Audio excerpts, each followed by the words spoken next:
2 kilo chicken വാങ്ങിയിട്ട് ഒന്ന് കറി വയ്ക്കാനായിട്ട്. അപ്പോൾ അതിന് ഞാൻ സൺഫ്ലവർ ഓയിലാണ് എടുത്തിട്ടുള്ളത്. അതൊരു 2 ടേബിൾ സ്പൂൺ 2.5 ടേബിൾ സ്പൂൺ എടുത്തിട്ടുണ്ട്. അപ്പോൾ അതിലേക്ക് നമുക്ക് അതായി വന്നപ്പോൾ സബോള ഇട്ട് കൊടുക്കാം. അപ്പോൾ കറിയിലേക്ക് ആവശ്യമുള്ള ഉപ്പിട്ട് കൊടുത്തിട്ടുണ്ട് ഞാൻ. എന്നിട്ട് അത് നന്നായി വഴന്ന് വരട്ടെ. നന്നായി വഴന്ന് വരണമെന്ന് പറഞ്ഞാൽ ശരിക്കും ഒരു വറവ് പോലെ തന്നെ ആയി വരണം. അപ്പോഴാണ് ഈ കറിക്കൊരു പ്രത്യേക ടേസ്റ്റ് ഉണ്ടാകും. അപ്പോൾ അങ്ങനെ ആയി വരട്ടെ. സബോള ഒരു ഇതായി വന്നിട്ടുണ്ട്. അതൊന്നും കൂടി മുരിഞ്ഞോളൂ അതിൽ കിടന്നിട്ട്. എന്നിട്ട് നമുക്ക് ഇതിലേക്ക് ഈ സമയത്ത്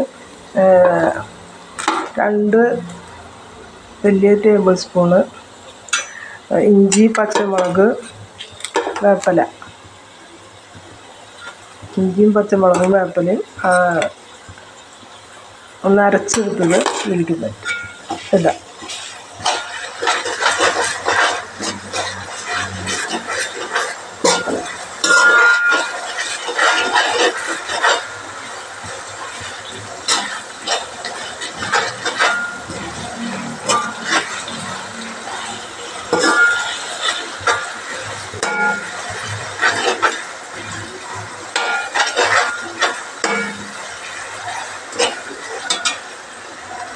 അതിൻ്റെ പച്ചമുളക് പോണ വരെ നമ്മൾ ഇളക്കി കൊടുക്കണം.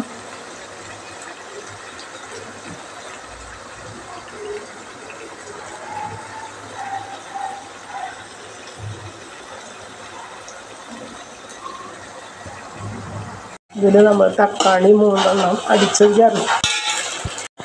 തക്കാളി 3 അടിച്ച് വെച്ച് ചേർക്കണം. അപ്പോൾ അരിഞ്ഞിട്ടാൽ പോരാൻ ചെയ്യും. അതിനല്ല, ഈ കറിക്കൊരു കുറുതായ്മ തോന്നാൻ വേണ്ടിയിട്ടല്ല കേട്ടോ.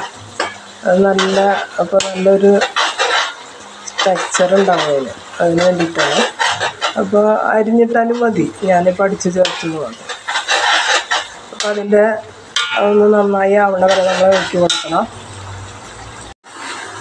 അത് ആയി വന്നപ്പോൾ ഞാൻ അതിൻ്റെ വേപ്പില ഇട്ട് കൊടുത്തിട്ടുണ്ട്.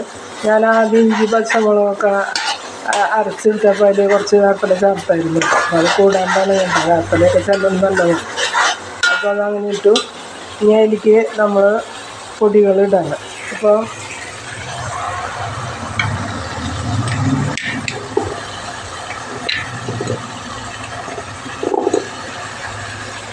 ഒരു സ്പൂണ് മുളക് പൊടി,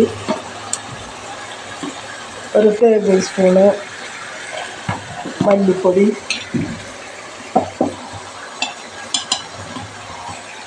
1/2 ടീസ്പൂണ് മഞ്ഞൾപ്പൊടി, 1/2 ടീസ്പൂണ് കുരുമുളക് പൊടി, ഒരു ചെറിയ സ്പൂണ് പെരുംജീരകത്തിൻ്റെ പൊടി, പിന്നെ 1 സ്പൂണ് ഗരം മസാല ഞാൻ പൊടിച്ചതാണ്. ഇതിൽ ചിക്കൻ മസാലയൊന്നും ചേർക്കുന്നില്ല, ഞാൻ പൊടിച്ച് വെച്ച മസാലയാണ്. അത് അതിടുമ്പോഴാണ് ടേസ്റ്റ്. അപ്പോൾ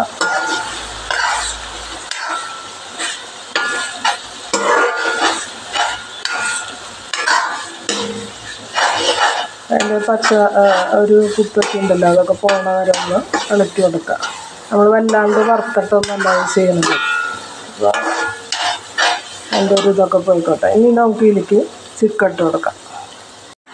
ഇതിപ്പോൾ ഞാൻ ചിക്കൻ അതിലിട്ടിട്ട് ഗ്രേവിയൊക്കെ എല്ലായിടത്തും ആവണ വിധം ഇളക്കി കൊടുത്തിട്ട് വെച്ചിട്ടുണ്ട്. ഇനി നമുക്കിത് മൂടിയിട്ട് വേവിക്കാം. ചിക്കനായി വന്നിട്ടുണ്ട്, നല്ല ടേസ്റ്റിയായി കുറുതായി വന്നിട്ടുണ്ട്. ഞാൻ നേരത്തെ പറഞ്ഞില്ല, നമ്മൾ തക്കാളിയൊക്കെ അരച്ച് ചേർക്കുമ്പോഴേ കണ്ട കറിയുടെ ഒരു ഇതുണ്ട്. അപ്പോൾ എനിക്കിന്ന് പൂരിയാണ്, അപ്പോൾ അതിനൊക്കെ നല്ലതാണത്. കുറേ മുളക് ഞാൻ ചേർക്കാറില്ല, കാരണം എന്താണെന്ന് വെച്ചിട്ടുണ്ടെങ്കിൽ എന്നാലും നല്ല ചൊടിയുള്ള കറിയാണ്, നല്ല ടേസ്റ്റിയാണ്. അപ്പോൾ ഇനി ഇതിലേക്ക് ഇടാനുള്ളത് നമുക്ക് മല്ലിയിലയാണ്. ഇതൊക്കെ ഓപ്ഷണലാണ്, വേണമെങ്കിൽ മതി. നല്ല ടേസ്റ്റിയായ കറിയാണ്. അപ്പോൾ നമുക്ക് ഇഷ്ടപ്പെടുകയാണെങ്കിൽ ലൈക്ക് ചെയ്യുക, ഷെയർ ചെയ്യുക, സബ്സ്ക്രൈബ് ചെയ്യുക. Thank you. പൂരിക്കൊക്കെ കൂട്ടാൻ നല്ല, അത് നമുക്ക് ചോറിനും ഒക്കെ നല്ലതാണ്.